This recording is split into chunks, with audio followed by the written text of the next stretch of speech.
que mandar o vídeo. Poderia gravar, isso. Gravar o vídeo. Gravar o vídeo e enviar. Pronto. Essa proposta de apresentar aqui na sala de aula ainda acontece ou todos vão ter que mandar o vídeo? Todos vão ter que mandar agora, Lucas, por conta do tempo mesmo. Perfeito, tá? então, perfeito. Tá?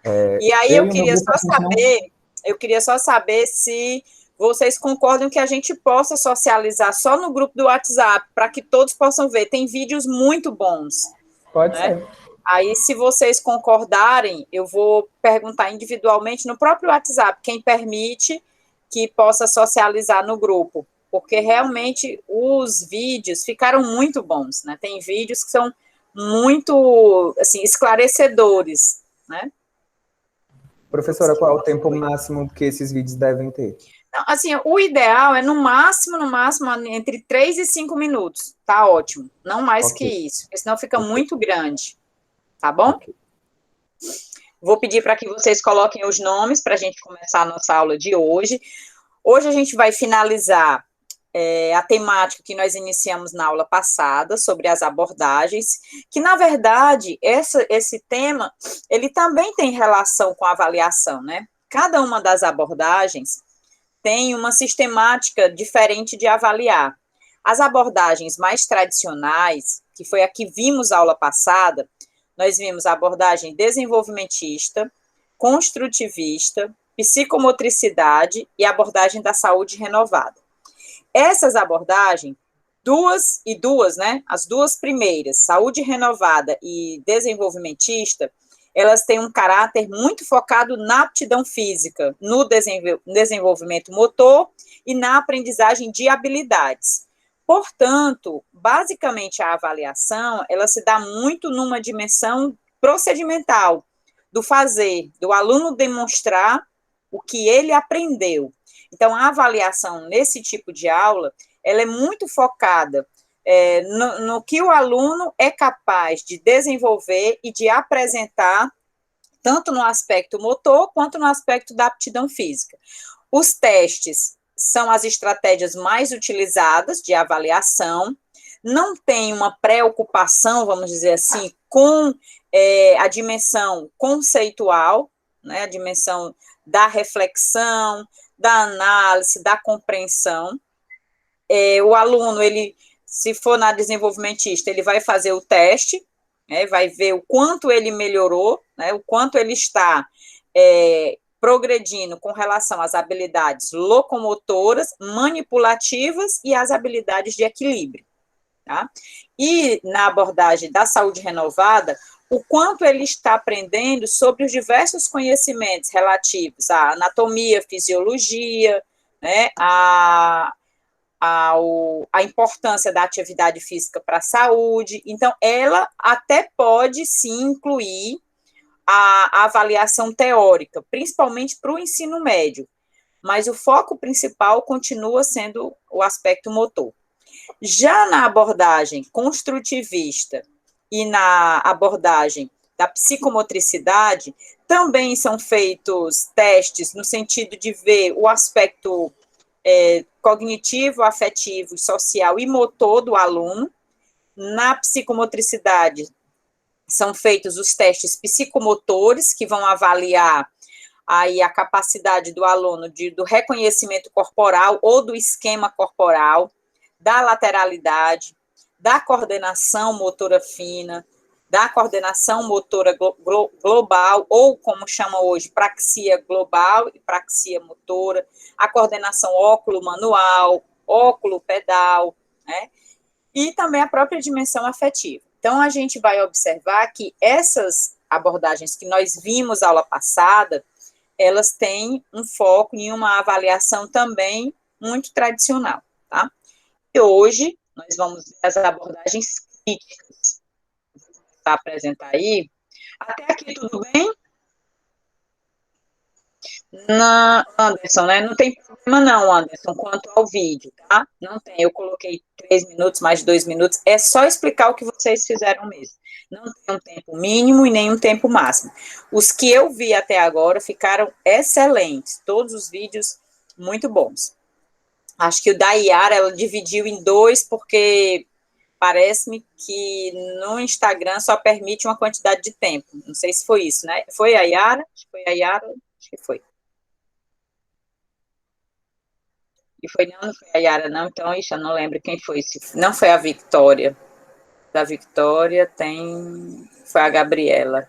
Alguém me enviou. E está dividido em dois.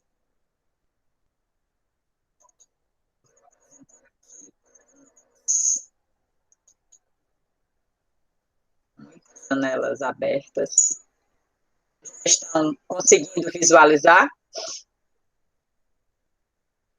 Já estão visualizando? Sim, professora. Pronto. Vou apresentar aqui. Está compartilhando sim, viu, professor? Beleza. O áudio tá bom também? Até o momento, tudo ok. Coisa boa. Então, como eu falei aula passada, nós temos na educação física, a partir do desenvolvimento das tendências da educação física, militarista, higienista, competitivista, popular, ou das vertentes que a educação física teve, a vertente mais higienista, a vertente mais recreacionista e a vertente mais esportivista.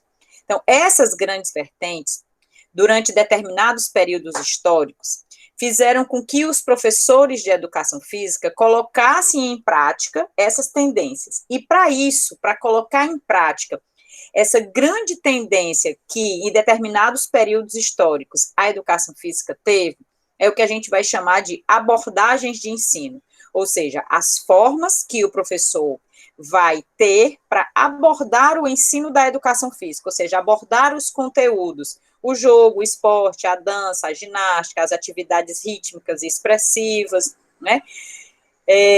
O esporte. Então, para essa forma de abordar, cada uma dessas abordagens, ela tem um foco em uma determinada dimensão. Como a gente falou na aula passada, as abordagens tradicionais, elas possuem um viés de uma aula de educação física na qual o professor é o detentor do conhecimento, ele traz a aula toda estruturada, seja no âmbito do desenvolvimento motor, seja no âmbito da aptidão física, seja no âmbito da construção de jogos, brinquedos e brincadeiras, ou seja no âmbito dos padrões motores, vamos dizer assim, né, dos fatores psicomotores, que são essas 4 grandes abordagens que vocês estão vendo aqui. Tá? A abordagem desenvolvimentista, cujo foco é no desenvolvimento motor, e, portanto, o professor vai elaborar esse currículo escolar buscando ao máximo trabalhar o desenvolvimento dos padrões de movimento. E esses padrões voltados para a aprendizagem de habilidades, habilidades locomotoras, manipulativas e de equilíbrio. Tá? A abordagem da saúde renovada com foco na saúde, a construtivista com foco nos jogos populares, né, nas brincadeiras, a psicomotricidade nos fatores psicomotores. Então, essa abordagem mais tradicional não visa uma formação crítica do aluno, não tem o aluno como participante autônomo da aula, o aluno ele reproduz o movimento, ele faz aquilo que o professor diz que deve ser feito, não tem muito essa necessidade de pensar sobre o que ele está fazendo, ele vai mais executar os movimentos que estão sendo organizados e feitos para que ele vá reproduzir. Já as abordagens críticas da educação física, nós temos aí algumas delas que eu estou apresentando, a abordagem crítico-superadora, crítico-emancipatória, aulas abertas à experimentação, a pedagogia da cultura corporal e os parâmetros curriculares. Como eu falei na aula passada, eu não considero os parâmetros uma abordagem, mas sim documentos norteadores que trazem várias abordagens inseridas nele. Embora, como ele fez a opção pela cultura corporal e traz orientações didáticas que fazem com que vão fazer, né, com que o professor utilize a reflexão, utilize a autonomia, a formação para a cidadania, alguns autores consideram os parâmetros curriculares uma abordagem crítica da educação física. Até aí, tudo bem? Sim. Ok. E aí a gente vem, por que que nós vamos estudar as abordagens? Exatamente porque o principal intuito das abordagens de ensino é favorecer que o professor ele consiga ter elementos teóricos que venham a fundamentar a sua ação pedagógica na escola. Ou seja, para eu ensinar o jogo, o esporte, a dança, a ginástica, as atividades de práticas corporais de aventura, as lutas, o professor ele tem que se fundamentar teoricamente, ele tem que trazer à tona que concepções ele vai colocar em prática, ou seja, que aluno ele quer formar, né? Para que sociedade eu quero formar esse aluno? Que conhecimentos eu quero que esse aluno aprenda? Com que objetivos eu vou propor o ensino da educação física? Apenas com o objetivo de adquirir saúde, ou com o objetivo de fazer com que o aluno reproduza os gestos esportivos, ou fazer com que o aluno aprenda a dançar, e para que ele vai aprender a dançar?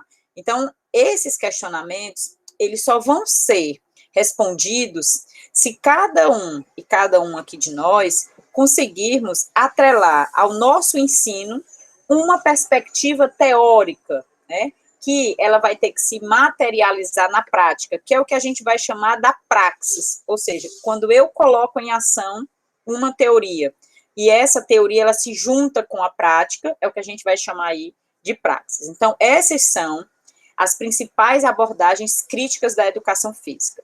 E por que elas são chamadas abordagens críticas? Porque elas visam uma formação autônoma, reflexiva, participativa, tem o aluno como centro do processo de ensino, no sentido de fazer com que esse aluno ele venha a refletir sobre os diferentes elementos da cultura corporal, tá? Então, quase todas essas abordagens críticas, elas vão ter como referência a cultura corporal de movimento, ou a cultura corporal, ou a cultura de movimento, que são termos diferentes, mas que eles, de certo modo, eles se assemelham. O que vai modificar é a sua matriz teórica. Então, eles rompem com a aptidão física, no sentido de dizer, opa, a aptidão física não dá conta sozinha de explicar a importância da educação física na escola e o seu caráter pedagógico. Não é que eles vão negar totalmente a aptidão física. É importante que o aluno corra, é importante que o aluno salte, é importante que o aluno saiba fazer uma parada de mãos, que ele compreenda o que é um jump no basquete, um saque no voleibol, mas mais importante que isso é que ele compreenda como é que essas manifestações elas vão se inserir na vida e no cotidiano deles, né? Para que eu vou correr? Por que eu vou correr? Quais as condições objetivas eu tenho para correr? Né? E o que a corrida vai favorecer para a minha saúde? Física, social, mental, emocional, que contribuições isso traz para a minha formação humana, para que eu me torne um ser humano melhor. Então, essas questões é que são respondidas por essas abordagens críticas. E aí vocês vão me perguntar assim, as abordagens críticas são melhores do que as abordagens tradicionais? Essa é uma questão que cada um de vocês tem que analisar. Eu tenho a minha opinião, eu tenho o meu olhar sobre essas abordagens, mas é importante que cada um de vocês reconheçam, né, e conheçam, para que no futuro vocês possam vir a colocar em prática aquela abordagem com a qual você melhor se identifica, né? Então, esse é a grande importância, vamos dizer assim, da gente estudar as abordagens, tá bom? Então, essas são as abordagens críticas. E aí eu vou só pular aqui um pouquinho, porque eu já apresentei as abordagens tradicionais na aula passada. Eu vou pular lá para frente. Eu pedi para que vocês lessem o documento, né, para que vocês pudessem dar uma olhada. Eu espero que vocês tenham visto. Quem quiser fazer alguma pergunta, pode parar, que aí eu pergunto aqui. Então, aqui, as abordagens críticas. O que é que elas implicam? Uma característica principal das abordagens críticas é que elas têm a reflexão sobre a ação como algo fundamental da prática pedagógica. O aluno não apenas faz o movimento, ele aprende a jogar o basquete, aprende a jogar o vôlei, aprende sobre jogos e brincadeiras, sobre jogos populares, mas ele também vai refletir sobre essa prática, como eu falei antes, né? Por que que os jogos populares se constituíram historicamente, como é que eles se desenvolveram, quem eram as pessoas que tinham acesso a esses jogos, por que algumas pessoas tinham acesso e outras não. Então, essas questões fazem parte também do fazer do dia a dia da aula, do cotidiano da aula de educação física. Não apenas mandar os meninos fazer o pega-pega, tá? Correr o pega-pega para fazer o aquecimento. Então, por que é importante aquecer? Por que eu tenho que fazer o aquecimento na aula? Como é que eu utilizo o aquecimento fora da aula de educação física? E o que é que o aquecimento ele vai me proporcionar quando eu for fazer uma atividade fora da aula, quando eu for para a praça, por exemplo? Por que eu vou ter que me alongar? Por que eu vou ter que aquecer? Então, essas são questões que fazem parte de uma perspectiva crítica de ensino. E eles vão ajudar o aluno a repensar, revisitar e rever também a própria praxis, no sentido de que, quando nós estamos na escola, nós já entramos com um acervo corporal, com um acervo de práticas corporais muito grandes. A maioria de nós já socializa dentro de casa mesmo. A gente tem uma bola, a gente tem algum material que você gosta de brincar, de jogar. Então, as práticas corporais, elas fazem parte, né, da nossa formação humana. Então, essas práticas implicam também a compreensão do ensino da educação física, para além da transmissão de técnicas e habilidades motoras. Então, o objetivo da educação física é muito mais amplo do que apenas transmitir técnicas e habilidades. E um outro aspecto que cabe a nós, como professores, se temos os métodos mais tradicionais, nós precisamos duvidar desses métodos utilizados com vistas a criar também novos métodos, tá? Então, as abordagens críticas, elas trazem isso. Uma outra característica é uma luta por igualdade de oportunidade do ensino. Por que isso? Se a gente for analisar, o ensino do esporte, de rendimento, fora da escola, ele, quando chega dentro da escola, ele continua seguindo basicamente os mesmos padrões, né? Quem faz uma análise muito boa disso é a abordagem crítica emancipatória, que tem o foco na questão do esporte. O Eleanor Kunz, quando ele criou a abordagem crítica emancipatória, ele criou pensando em proporcionar um ensino do esporte para todos os alunos. Ele conta até uma história de uma menina que chega na aula com a perna toda enfaixada e diz que não pode fazer aula. E aí, de repente, acontece uma ação lá e a menina toca para sair da sala e ela sai correndo. E aí ele fica sem entender, poxa, mas por que ela não pôde fazer aula e de repente saiu correndo? E aí ele pergunta, né, para ela por que ela fez isso. Aí ela diz que ela sente, dói muito quando tem determinadas coisas que ela não é capaz de fazer. E aí ele passa a se questionar, diz, poxa, a educação física precisa atender a todos os alunos. O esporte precisa atender a todos os alunos. Ele não pode ser feito apenas por aqueles que sabem jogar.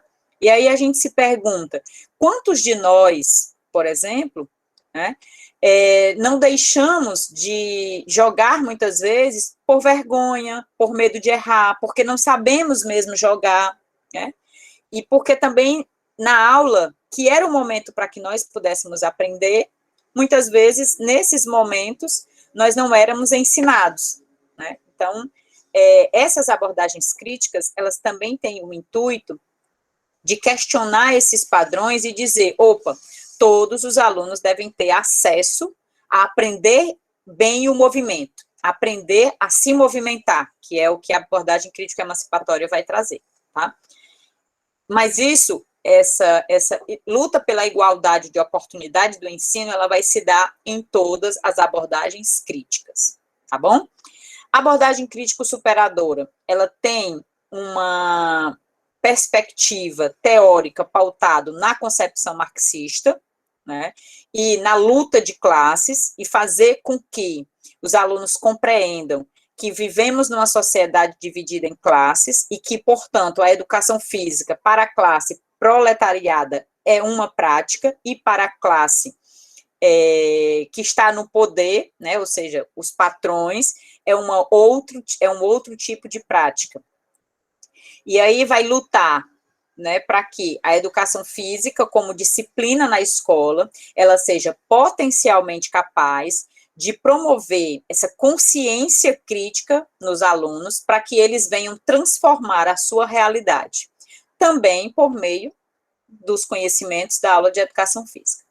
A abordagem crítico-emancipatória, ela faz uma crítica à concepção marxista proposta pela abordagem crítico-superadora, por entender que ela não dá mais conta, né, de responder a essa perspectiva do capitalismo, né, e propõe, então, uma outra perspectiva teórica, pautada na teoria dialógica da ação do Habermas, que é um autor da Escola de Frankfurt, onde ele vai tentar estabelecer a relação entre emancipação e criticidade, né?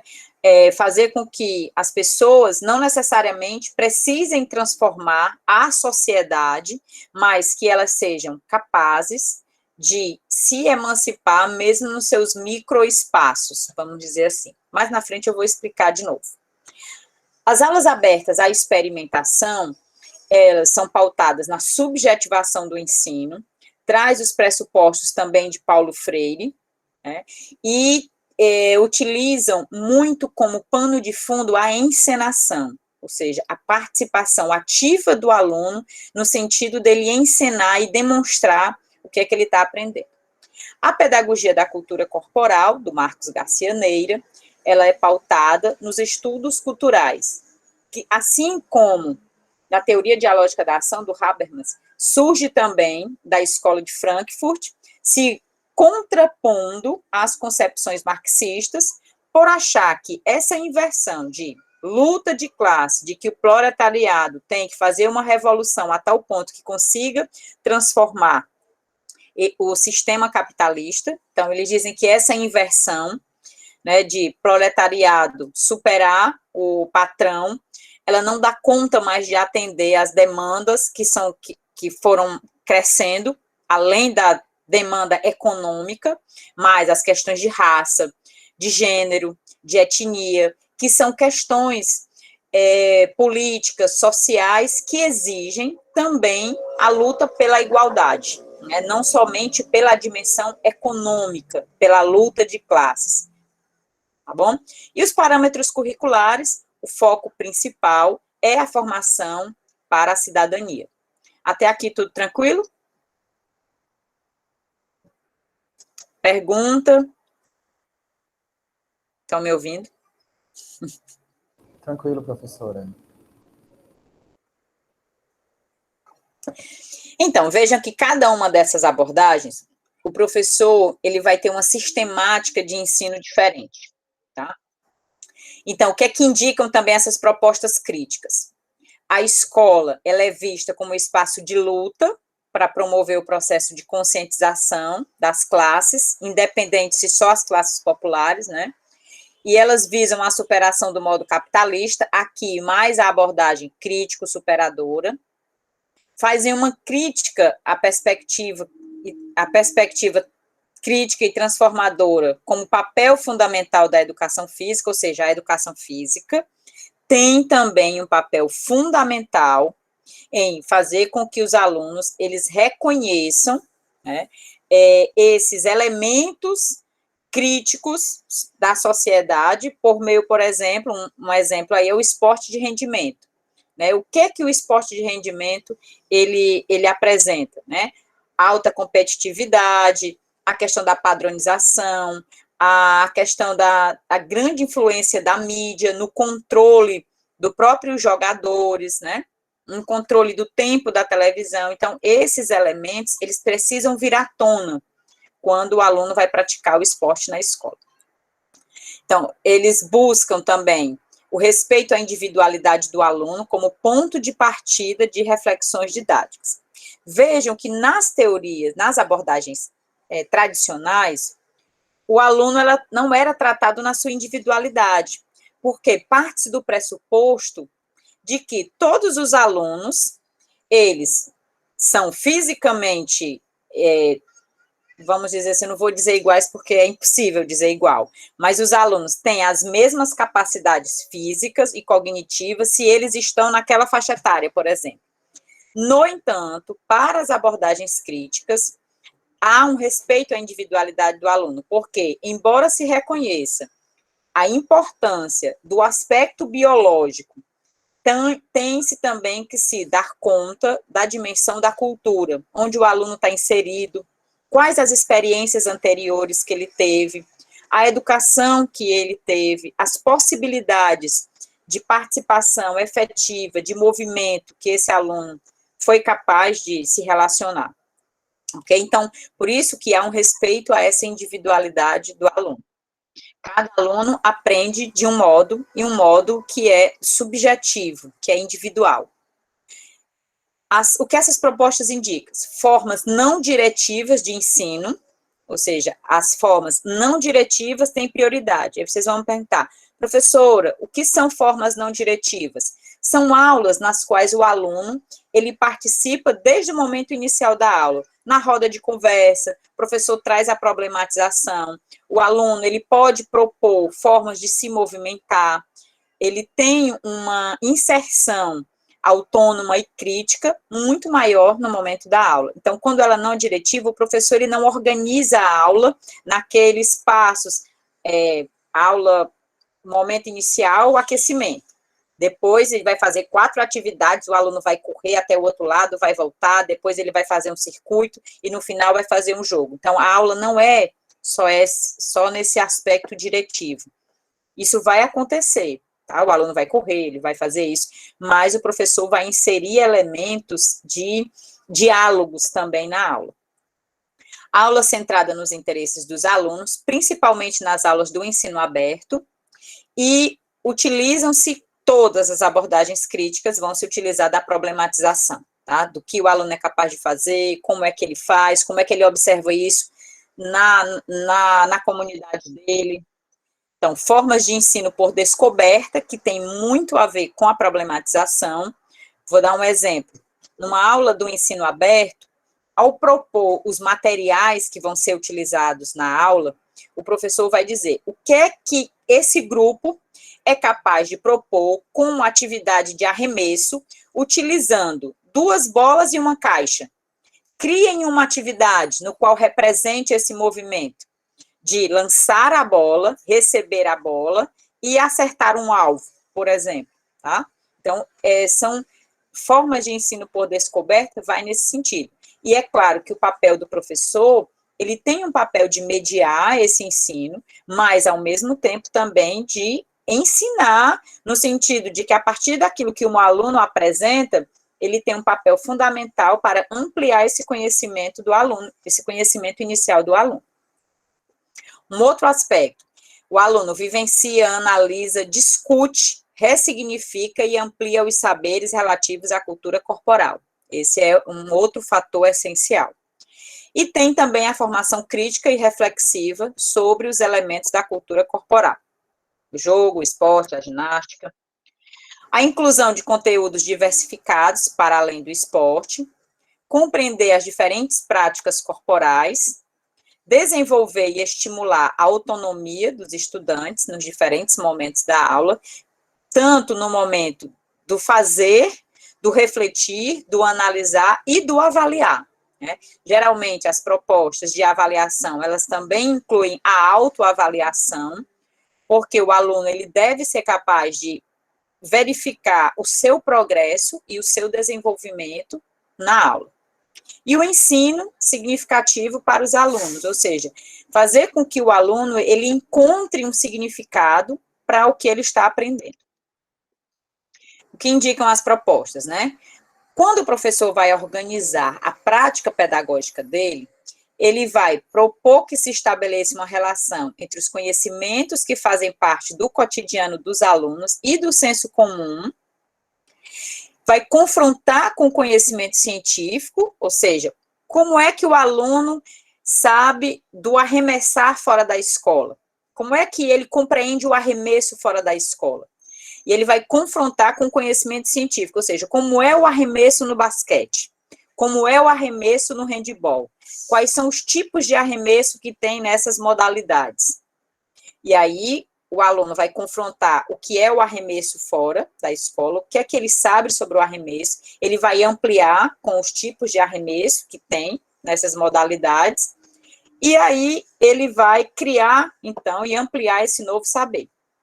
Okay? A ideia é essa. É a mesma coisa. O que é que os alunos conhecem sobre jogos populares antes de entrar na escola? O que são jogos populares? O que são jogos tradicionais? Quais são os jogos tradicionais que vocês conhecem? E aí ele vai ampliar com outros jogos tradicionais. Vocês sabiam que existem vários tipos de amarelinha, que é um jogo tradicional no mundo todo? Vocês sabem como é que joga-se, por exemplo, amarelinha na Índia? Como é que joga amarelinha nos Estados Unidos? Vocês sabem como é que se chama amarelinha nesses países? Quais são as diferenças de regras de jogar amarelinha no Brasil e de jogar amarelinha nos Estados Unidos, em Cuba, em Portugal? Então, vamos conhecer. Então, você ampliou esse conhecimento do aluno. Tá? E aí, a pesquisa é uma sistemática de aprender, trazer esses materiais, trazer essas imagens, por exemplo, da amarelinha para a aula, como é que os gráficos, né? E aí depois passar isso para a quadra para que eles possam vivenciar as diferentes formas de amarelinha. Estou dando só um exemplo, tá, gente? Mas tem muitos outros. O que indicam essas propostas? O respeito à subjetividade dos alunos. Vejam aqui nessa figura aí, ó. Os alunos aí têm os pinos, tem a bola, e o professor dividiu em grupos. Então, no momento em que eu falo para que eles experimentem formas de acertar o alvo, cada grupo desse vai encontrar uma sistemática diferente. Por quê? Porque vai atender à subjetividade de cada um deles. E quando a gente fala da dimensão do subjetivo, é muito do indivíduo. Traz muito da experiência que cada um deles adquiriu fora e que está se socializando ali, inclusive, com o outro. Na questão da intersubjetividade, né? É a minha subjetividade com a subjetividade do outro para a gente junto chegar a um consenso, né? Vamos dizer assim. E para isso, ela tem que privilegiar o diálogo. E mais ainda, tornar esse ensino contextualizado, porque vai partir da realidade de cada um desses alunos. Tá? E a gente vem, então, para as abordagens, né? Como eu falei, a abordagem crítico-superadora tem a formação crítica e transformadora como aspecto fundamental, sinaliza questões de poder, interesse e contestação, que é claro, como tem o potencial de transformar a realidade, não só da educação física na escola, mas principalmente de transformar a sociedade, sair de uma sociedade capitalista, dividida em classes, né, para um outro tipo de sociedade na qual as injustiças sociais, elas deixem de acontecer. Para isso, alguns aspectos devem ser atendidos.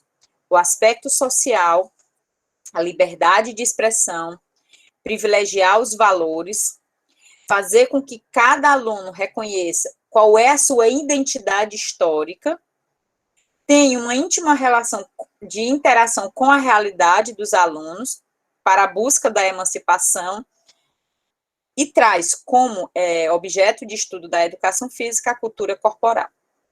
Valoriza a questão da contextualização dos fatos e do resgate histórico. Por exemplo, se eu vou ensinar a capoeira, No ensino da capoeira, eu tenho que trazer à tona que elementos estão presentes nela, na capoeira, e que faz com que os alunos possam identificar essas relações que acontecem na sociedade. Por exemplo, tá?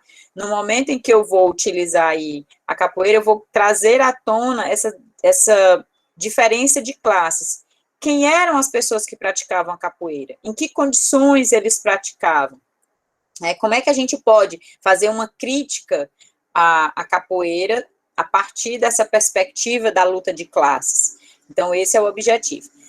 Ela é criticada por fazer isso, porque muitas vezes deixa de lado a função principal da educação física, que é o trabalho com o movimento, com a ação, né? Então, uma das críticas a essa abordagem são algumas imagens. Duas obras principais trazem referência a essa abordagem. Uma delas é o livro coletivo de autores, né, mas tem muitos outros artigos, né, e materiais, inclusive o currículo de Pernambuco, ele é muito pautado na abordagem crítico-superadora. Tem como objetivo promover o pensamento reflexivo dos alunos sobre os elementos da cultura corporal, de forma a identificar as contradições e superá-la. Fundamenta-se em pressupostos do processo histórico, do materialismo, e evidencia contradições intrínsecas da organização social e política brasileira. Então, essa é indiscutível a relação que tem que ser feita entre a organização social e política brasileira e os elementos da cultura corporal. Então, o professor, ele tem que estudar e tem que conhecer como é que ele vai transformar, ele vai, transpor esses conhecimentos por meio do jogo, do esporte, das lutas, da ginástica, tá? Visa ainda a transformação social mediante a compreensão e ressignificação dos conteúdos, brincadeiras, jogos, esportes, lutas, ginástica e capoeira. Ela traz, sim, toda uma forma de inserção curricular da educação física, trabalhando com ciclos de escolarização, né? E esses ciclos vão fazer com que o aluno ele vá passando não de série, né, mas vai passando de um ciclo para outro. A abordagem das aulas abertas à experimentação é uma abordagem que ela surge na Alemanha e ela é trazida para o Brasil pelo professor Reiner Hidalbrando, e ele tem uma relação muito próxima também com a abordagem crítico-emancipatória, né? Uma das estratégias que é a encenação, elas são utilizadas pelas duas abordagens. No entanto, os fundamentos de base, eles trabalham muito com a dimensão da subjetividade do aluno e com os pressupostos do diálogo, né, de Paulo Freire. Tem aí elementos de codecisão, que é uma decisão sempre em par, professor e aluno, coparticipação, estímulo à criatividade, porque é uma aula extremamente criativa no sentido de que muito parte do que os alunos vão ser capazes de fazer, porque os alunos eles recebem problemas para resolver no início de cada aula. E a aula ela vai ganhando proporção à medida que os grupos vão interagindo, apresentando entre si e resolvendo os problemas, né? Cada aluno, cada grupo, né, vai resolver o problema de uma forma e depois vai apresentar para os demais da turma. Então, utiliza-se da comunicação, visa o desenvolvimento de capacidades de ação por meio da interação e do privilégio de valores. 2 livros principais trazem as concepções abertas no ensino da educação física e a educação física aberta à experimentação. Embora tenham outros também, tá, gente? Esses são os 2 principais. Então, denomina-se ensino aberto justamente por centrar-se nos estudantes. O foco da aula é o aluno, dando a eles uma participação em todo o processo educativo, onde são priorizadas aí as ideias e as intenções de cada um desses alunos. Essa aula tem alguns procedimentos, começa com os materiais que são disponibilizados, E aí os alunos são divididos em grupo, tem o momento da experimentação, por isso que é aberta a experimentação, e com o passar do tempo o professor vai trazendo elementos que vão favorecendo a aprendizagem, mas parte sempre daquilo que o aluno é capaz de fazer. Salas abertas têm como preocupação principal o desenvolvimento da autonomia dos estudantes, e as concepções de ensino são abertas quando os alunos participam de todas as decisões em relação aos objetivos, conteúdos e âmbitos de transmissão ou dentro deste complexo de decisão. O grau de abertura depende do grau de possibilidade de codecisão, e isso vai depender muito do professor, porque o professor ele também tem que ter toda uma formação para abdicar desse papel de detentor do conhecimento, né? E as possibilidades de decisão dos alunos são determinadas cada vez mais pela decisão prévia do professor. Por isso que a gente fala que o professor ele tem um papel essencial na abordagem do ensino aberto. A abordagem crítico-emancipatória tem um foco muito pautado no esporte, mas embora o Heleno Kunz, ele também traz no livro elementos de como trabalhar os jogos e as brincadeiras, a dança, a ginástica, inclusive um dos primeiros livros que ele produziu sobre a abordagem crítica emancipatória foi com foco na ginástica. Né? Ele fez toda uma unidade didática da ginástica e implementou, pautada na abordagem crítica emancipatória. Valoriza a compreensão crítica do mundo, da sociedade, de suas relações, no entanto, diferentemente da abordagem crítico-superadora, não tem a pretensão de transformar esses elementos por meio da escola.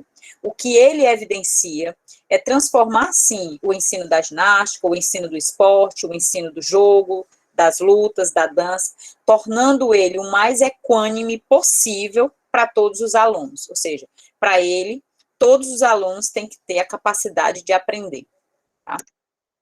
Aí são 2 livros que tratam da abordagem. O primeiro deles é a tese de doutorado, que é Educação Física, Ensino e Mudanças, onde ele faz exatamente essa implementação de uma unidade didática de ensino da ginástica na escola, né, numa escola com os alunos, numa escola regular, normal, e ele vai trazer daí os resultados de como foi vivenciar isso junto com os alunos e com o professor. E o Transformação Didático-Pedagógica do Esporte, ele faz exatamente uma releitura de como é que a gente pode ensinar o esporte numa vertente crítico-emancipatória. São propostas 4 tipos de estratégias: dramatização, resolução de problemas, ampliação e reconstrução coletiva do conhecimento. Ele trabalha com 3 grandes, como é que a gente pode chamar? Dimensões, que é o trabalho, a linguagem e a interação, que ele diz que não há como ensinar a educação física sem que o aluno tenha, sim, os elementos técnicos e táticos, que é o que ele vai chamar de trabalho, sem que o aluno tenha a interação com esses materiais, com o contexto, e leve isso para fora também da escola. E é impossível fazer isso sem utilizar a linguagem, não é somente a linguagem oral, mas também a linguagem corporal. Tem por objetivo melhorar o pensamento crítico e autônomo do aluno. Os conteúdos são os mesmos da educação física, o jogo, o esporte, a ginástica, e a autoavaliação da participação objetiva e do envolvimento subjetivo também dos alunos, né? Então, eles desenvolvem competências, né, competência objetiva, que é o saber fazer, a competência social, que é que seria a mesma coisa do saber ser, né, e a competência comunicativa, tá? Então, são 3 também.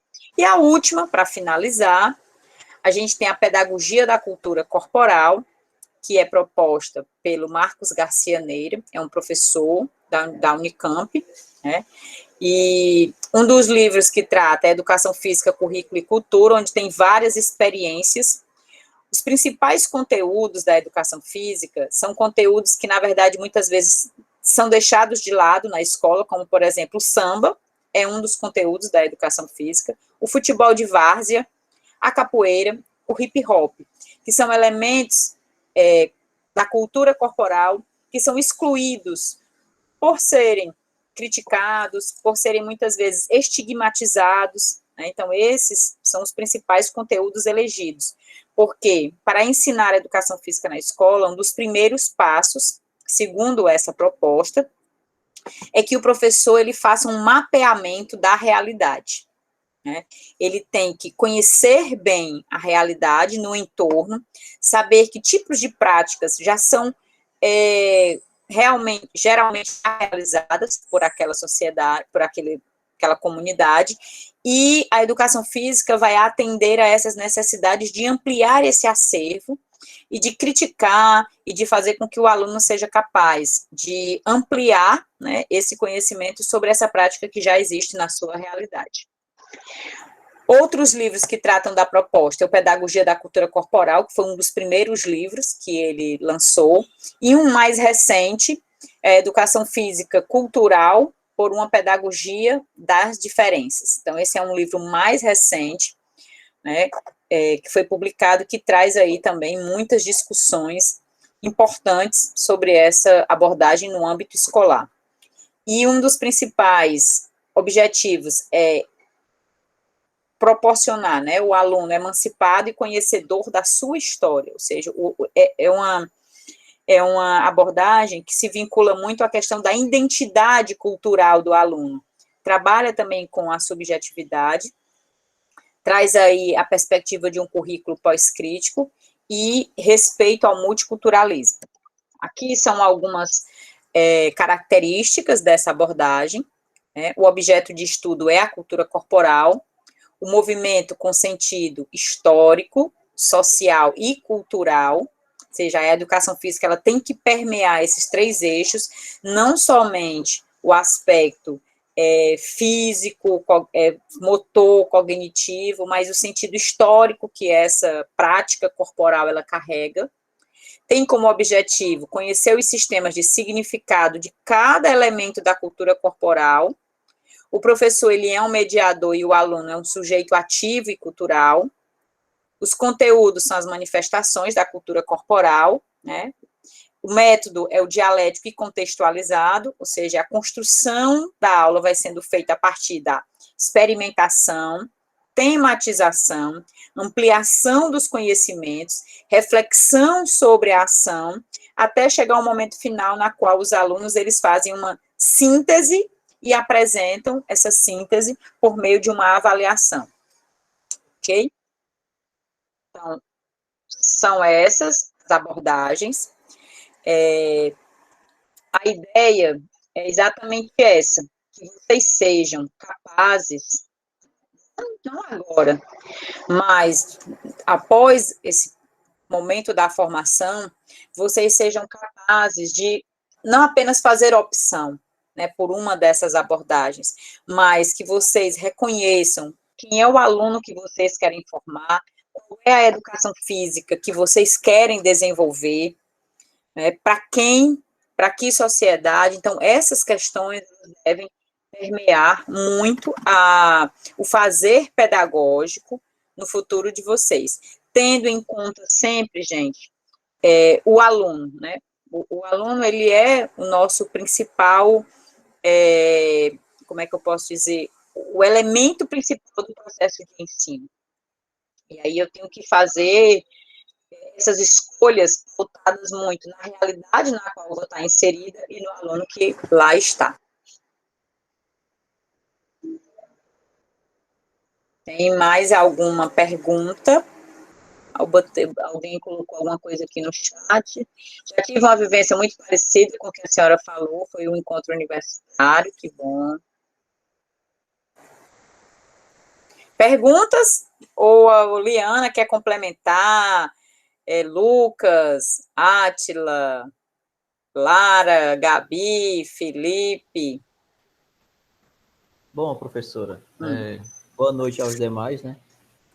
Primeiramente, agradeço a explanação que a senhora fez desse conteúdo, porque eu vejo que é de suma importância. No meu caso, eu tive uma falha na graduação em si, porque eu não tive uma disciplina tão direcionada sobre essas abordagens, né? E eu tive o prazer também da senhora ministrar conteúdo também lá na especialização na UES. A senhora até trabalhou esse conteúdo conosco, né? E eu vejo também que não tem a abordagem certa ou errada, né? Eu acho que quando nós mesmos estiver inserido no ambiente escolar, saber direcionar o aluno, né, da melhor forma possível. Se vai ser na construtivista, se vai ser na crítica superadora ou dentre outros. Acho que o importante, como a senhora falou, é saber que aluno queremos formar, né? Dar um significado para ele a partir da prática, né? Agora, eu não sei se eu senti falta ou não percebi, porque em alguns textos, né, eles trazem uma abordagem sistêmica do Mauro Betti, né? A senhora considera ela uma abordagem ou não? Porque, tipo, eu não sei se a senhora colocou aí, eu acho que eu não vi, né? E, tipo, até... Geralmente, Lucas, eu não trabalho a abordagem sistêmica porque ela é uma abordagem muito teórica e não tem, assim, uma inserção na prática pedagógica, né? É mais uma abordagem que ela vai dar elementos filosóficos, né? Elementos epistemológicos no sentido do professor conhecer mais da educação física, mas não no sentido de implementar uma abordagem sistêmica na aula, entendeu? Por isso que eu não trago. E, assim, é importante que a gente entenda que a gente está na formação inicial. E aí, algumas questões vocês vão aprofundar na formação continuada, em cursos que vocês vão fazer também na especialização em outros momentos. Eu não utilizo muito, realmente, a abordagem do Mauro Betti. Primeiro porque eu acho que a perspectiva teórica que ele usa, muitas vezes, se distancia um pouco. E aí, também, a própria dificuldade da leitura do autor, assim, pelo menos para mim, né? Então, aí é uma questão muito pessoal, vai de cada professor mesmo. Entendi, então. Mas, basicamente, era isso mesmo, viu? Acho que a Liana levantou a mão, tem mais alguém? Não, só a Liana. Pode falar, Liana. Não, o Lucas, ele partilhou muito bem essa reflexão e eu fiquei pensando aqui em tentar partilhar também uma ideia de que, se for possível, assim, pelo menos eu fiz isso e foi essencial para mim, para agregar dentro da minha prática pedagógica, fazer a leitura de alguma dessas abordagens mesmo, né? Cortou, Liana. Tá cortando. Liana, cortou, não entendi. Proposições,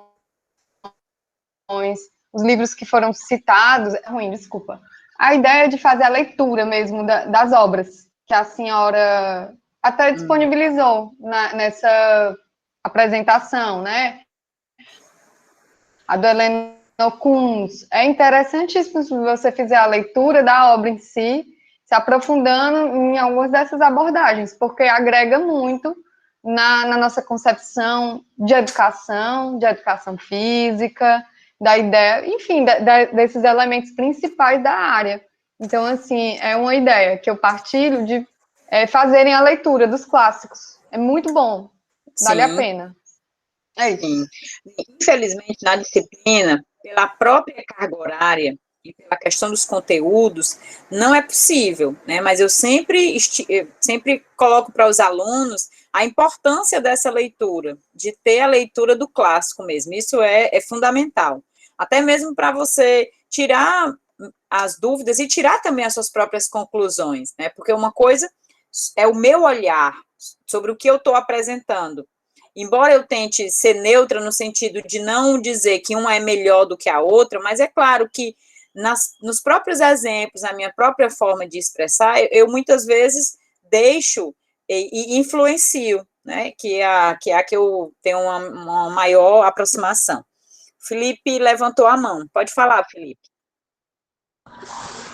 Boa noite, professora. Boa noite. Não, só complementando um pouquinho o que o colega falou, que não tem abordagem certa, né? Lógico, tem assim, algumas que são mais atuais, que se adequam mais ao contexto atual. Mas que, assim, também dificilmente o professor ele vai se limitar em apenas uma abordagem, né? Ele vai, dependendo do contexto, dependendo também da sua familiaridade, mas ele vai perpassar por mais de uma abordagem, né? Fica importante ele conhecer todos e também não se limitar, que ele precisa ficar só naqueles princípios, né? Ele pode perpassar por mais de uma, dependendo desse contexto e da familiaridade dele também.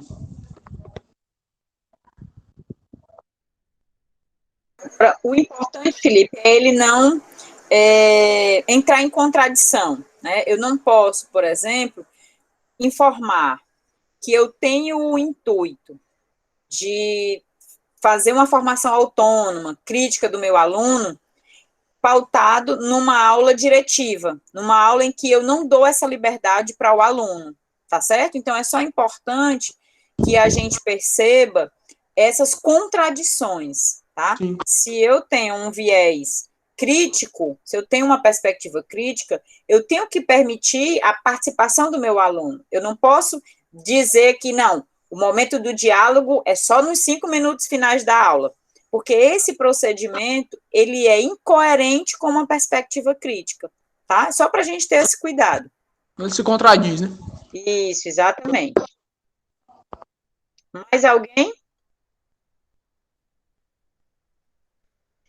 E, assim, é importante pensar que só a realidade da escola é que vai definir, de certo modo, ou direcionar também, né, o que a gente é ou não capaz de fazer. Às vezes a gente termina a graduação com 1000 ideias de querer colocar, não, vou lá formar meu aluno crítico, aí você chega, você tem 10 turmas de educação física, que muitas vezes isso se torna inviável. Então, é importante que a gente também saia com esse intuito e com algumas ideias, mas de também fazer o que é possível, né? Mas ser sempre muito coerente com aquilo que você acredita no momento da prática. Isso é muito importante. Luana. Eleni, eu acredito que também a participação do professor de educação física na elaboração do projeto político-pedagógico ajude muito a pensar nisso, né? O que é que ele vai levar em consideração, né? Para qual abordagem ele vai usar, o que é que a escola pensa de construção para os alunos, né? Do processo de ensino. Então, eu acho que essa participação do professor que não pensa a fundo, né, sobre isso, e se ele participa da elaboração e construção do projeto político-pedagógico, faz ele pensar muito também na própria prática dele, pautada nas abordagens, né? Eu acho que um está muito ligado ao outro. Perfeito, não tem como uma coisa se desvincular da outra, porque senão o professor ele também vai fazer tudo sozinho, né? Então, vamos supor, ele tem até uma perspectiva crítica, mas se ele está numa escola em que o projeto pedagógico não tem essa referência ou essa matriz, ele vai muitas vezes sofrer muito mais para colocar isso em prática. Realmente, você lembrou de algo muito importante. Exatamente isso mesmo. Mais alguém?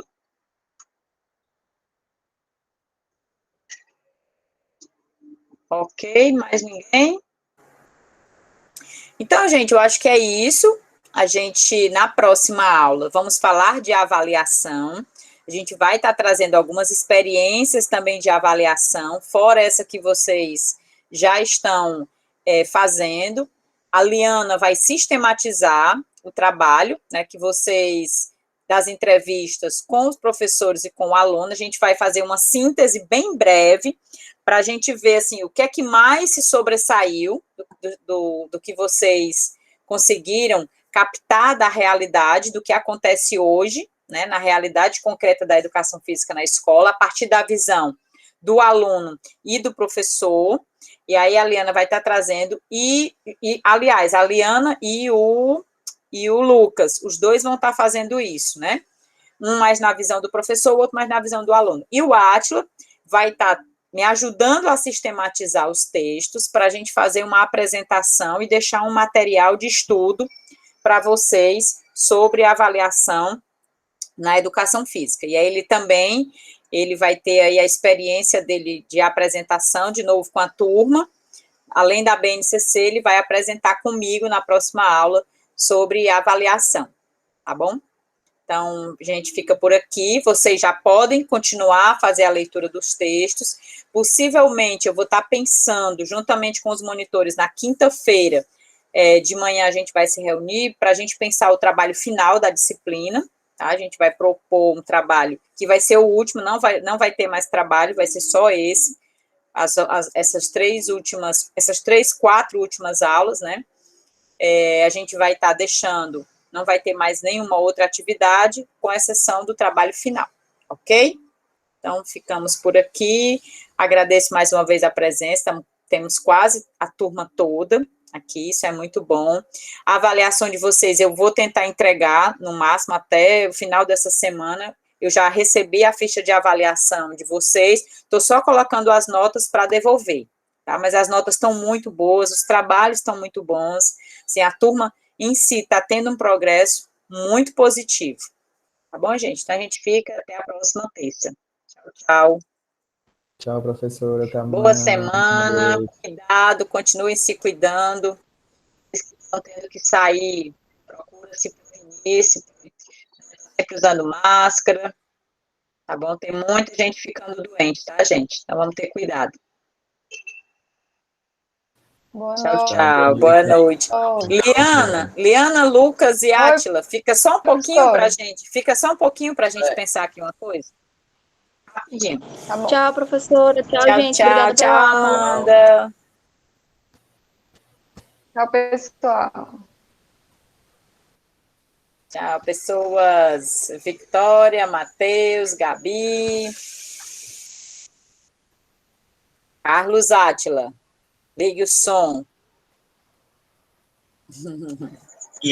Apareça. Eu vou parar de gravar para a gente falar um pouquinho sobre o trabalho final.